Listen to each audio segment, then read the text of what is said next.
Hello guys, চলে আসলাম ভুট্টার জমিতে কীটনাশক স্প্রে করার জন্য।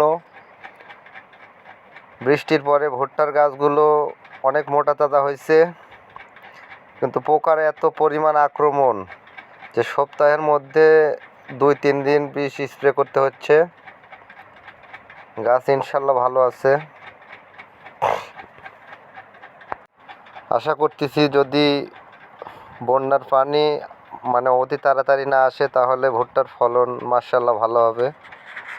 দেখা যাক, বাকিটা আল্লাহর ইচ্ছা।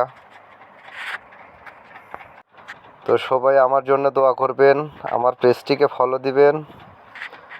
ইনশাআল্লাহ আমি আপনাদের সবাইকে সাপোর্ট করব, আমাকে সাপোর্ট করবেন। সবার জন্য আমার দোয়া রইল, আমার জন্য সবাই দোয়া করবেন।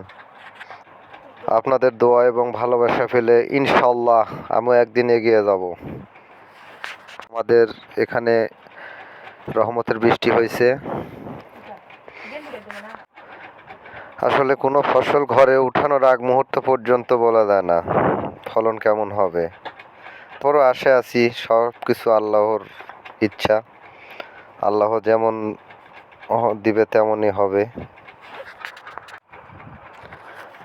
সবাই আমার জন্য দোয়া করবেন। ভালো থাকবেন সবাই। আমার পেজটি ফলো দিবেন। আসসালামু আলাইকুম।